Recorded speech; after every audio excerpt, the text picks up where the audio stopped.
Okay, so Iron Fist. What can I say about Iron Fist that has not already been said? All right, so the show could not decide whether it was a martial arts show or a family corporate drama because we spend as much, if not in some cases more time, focused on Ward and Joy and the corporation, Rand Enterprises, and the goings on there and their dramas as much as we do with Danny Rand. And as a consequence, Ward is the most interesting character of the entire series. Ward has an arc. Ward has an evolution. The things he does and the consequences thereof don't make a hell of a lot of sense in the beginning, but I liked watching Ward and the actor portraying him far more over the course of the series than any other character. And I'm talking in relative terms. I mean, the guy did a fine job for what he was handed, but as far as the characterizations are concerned, in relative terms, Ward was the most interesting character. Now, Danny Rand. What can I say about how they decided to construct Danny Rand for this story? Just like Jessica Jones, I came into this show not knowing that much about Iron Fist in the broad strokes. Or I should say not, well, I knew about the broad strokes, sorry, in the details. Because I didn't read any of the comic books of his. I didn't have a subscription to it. I wasn't some huge fan of Iron Fist. I was aware of the character, had seen him in plenty of places. I knew the gist of his origin story, his powers, his relationship with Luke Cage, and so on. So I had no stake in this. I was ready for anything and had no expectations. I don't care if you were 10 years old when you entered a monastery. You had 15 years raised by super intelligent monks in another dimension, and you learned a bunch of stuff. You're not a complete idiot. At least you would have thought. Yet Danny Rand shows up after 15 years of absence without any notion that he should have a showing of proof to identify himself and to prove who he is. He walks into the old corporate offices and imagines he's going to be recognized.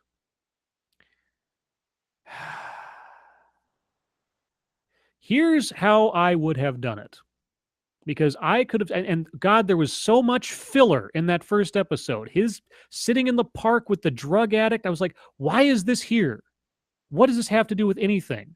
The only utility to those scenes was to have the drug addict suddenly pull out a stolen iPhone so that Danny Rand could look himself up on Google.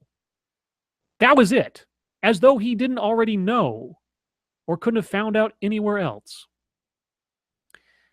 So Danny Rand goes up and he starts trying to convince Ward that he's Danny Rand. And of course, why would Ward have any reason to believe he's Danny Rand? Danny Rand is dead. And they argue. And at no point does Danny Rand say, remember the time that we did blah, blah, blah, blah, blah, blah, blah, something that only Danny Rand could know. At no point he says that. He just keeps saying it. Even to Joy. And then he gets taken out. And that was after assaulting 5 or 6 frickin' guards. He shows all his kung fu-ness in the middle of things. Now, if you'd spent 15 years in a monastery learning discipline and self-control and emotional control that kung fu requires, especially in a transdimensional kung fu monastery, your first reaction is to beat the crap out of, just at that point, innocent security guards doing their job so you can break into a building. It made my brain hurt. I felt insulted watching that sequence. Now, if I were writing that first episode, if I was writing that first introduction between Danny and Ward, here's what I would have done to move things along far more efficiently. Danny sneaks his way into the building because we see him just walk into the building without any obstructions later on in the series. Like he knows all the secret ways in and stuff. We see him walk in. He apparently did not have this ability to do this in the first episode, but by like the third episode, he just walks in. Yeah, just walks in. He's going down the escalator. Yeah, okay. We'll get to that. We'll get to that little sequence in a minute. Here's what I would have done. Danny Rand sneaks into the building because he knows all the passages and stuff. You know, he comes up to some security door on the side, and he tries Dad's old master code, and he gets in, and he sneaks his way upstairs.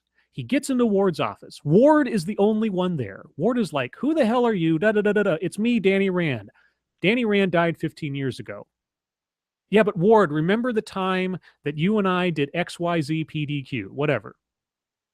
Ward gets this shocked look on his face. Like he goes from being absolutely infuriated to uncertain. Then the security guys show up. And just as they show up, Joy walks in. And he's like, "Joy!" And then the security guys tase him and drag him out. Only Ward at that point has any idea that Danny is who he says he is.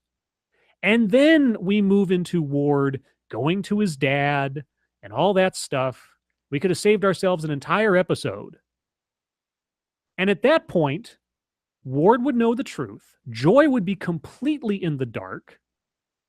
And Danny would be seen as some kind of unknown. And so when she runs into Danny again at some point, she wouldn't be as realistically apprehensive as anybody would have been if they'd seen his performance all as much as Joy did the first time around. Okay. Could have saved you all the time in the world right there. Whole episode worth of time saved in that one scene. And it would have been dramatically appropriate and efficient. And then, let's move on to the point at which Danny does sneak back into the building. And he has tea with Joy. Joy just happens to have knockout drugs to put in the tea in her office. Yes. Just happens to. They didn't know he was coming. She was surprised he was there. They're still uncertain about the truth of his claims. But just on the off chance that he happened to sneak into the building and get past security and find his way down to her office, and he decided to have tea with her, she has knockout drugs to put in the tea. Yeah. Mm-hmm. Right. Okay, sure. Why not? Makes perfect sense. Yeah. And then Joy, we see a scene where Joy arranges to have someone get their kidneys harvested off the books for some client. We show that Joy has a very, very weird morality compass going on there. Because she's portrayed as the innocent sister the entire time. She's portrayed as the good one, the one that is sort of riding the line between the corporate sharkism of things and just wanting to be a good person kind of things. I mean, she talks to Ward about this at length, and so does Ward, really. Adds a little bit of depth to these characters. And yet she was just fine with arranging to have someone's dying, organs harvested to help out a client in order to close a deal. Okay, sure. Why not? Just why not? Then we have Colleen Wing, who, if I remember correctly, is a character from the comic books. I am not, as I said, I'm not that well versed in Iron Fist lore. She just happens to be the first one that Danny sort of runs into in the park, putting up signs advertising her karate dojo. And she just happens to have been a lifelong, since childhood member of the Hand. We're just sort of keeping that a secret the whole time. It was just coincidence they happened to show up in the park at the same time. A guy that's been dead for 15 years. Nobody knew that he was alive. He just kind of appears, and the first person he runs into just, secret agent of the Hand. Yeah. Okay. And what else? Oh, how about Gao? Madame Gao, one of the most interesting and cool and mysterious bad guys from Daredevil Season 1. Holy cats, they set her up as just being boss of bosses. Kingpin was afraid of her. Wow. We're going to see Madame Gao in action. And we do. She one-hand punches or force pushes Danny Rand across the room at one point, and then she gets captured. Let's talk about Gao's capture for a second, shall we? Our heroes, Iron Fist, Colleen Wing, and our friend Claire Temple, the nurse, the night nurse, the connective tissue to all of these series, who I don't have that much of a problem with as a character, but the things they've made her do in this particular series were ridiculous. Our three friends get on a private jet and fly to China. Why do they fly to China? Well, they get word that Madame Gao and her drug operation is in this particular town in China. It just happened to be the town that apparently Danny Rand and his parents were being flown to at the time of the crash 15 years previous. So obviously, 15 years later, that town is still going to be relevant to a drug operation, because drug operations have a tendency to be in one place and never move for a decade and a half. Okay. Our three friends fly to China. So they're flying from the United States to China. Danny Rand doesn't have a valid passport. Okay. Colleen Wing may indeed have a valid passport. I have no idea. Claire Temple, maybe. But Danny Rand, he just flies there. You know, make a big deal about him not having a driver's license in the story, but somehow he just has a passport and has the ability to fly from one point to another in the world. So our friends fly in a private jet, and apparently nothing happens in between. Now, I am more than willing to suspend my disbelief in a lot of situations, especially for a comic book movie, obviously, or a TV show. What I cannot suspend is that they flew to China, got through customs, rented a car, dressed in all black, drove off to some remote location, had a kung fu fight at a drug lab, captured a tiny old Asian woman who can force push people across the room, which she never did, which made no sense. And then they captured this woman, and then lickety-split, she's tied to a chair back in New York. Okay, guys. Okay. How many ways can we count that this makes fucking no sense at all? How many ways? How many ways can we count? Taking a little old lady on your rented car, presumably it's rented, driving back to the airport, ushering her through customs. Did she bring her passport with her at the drug lab? Did you stop back at her apartment or her secret lair to pick up her papers? Take this little old innocent lady through customs, at which point she never ever could just say, please help me, these people are kidnapping me. She could. And they would have really nothing to say. What story could they come up with? Gao could have done a zillion things to stop this from happening. But no, they just take her to the airport, get back on the private plane. Nobody asks any questions. They fly 8-9 hours, whatever the hell it is, from China back to New York. From China to New York.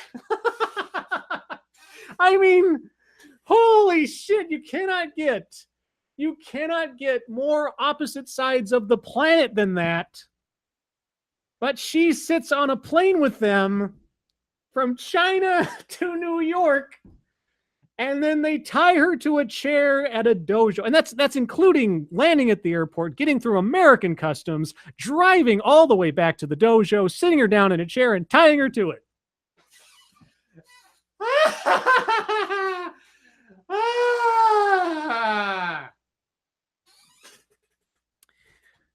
So, ladies and gentlemen, that in a nutshell is my opinion of Iron Fist. I didn't like it.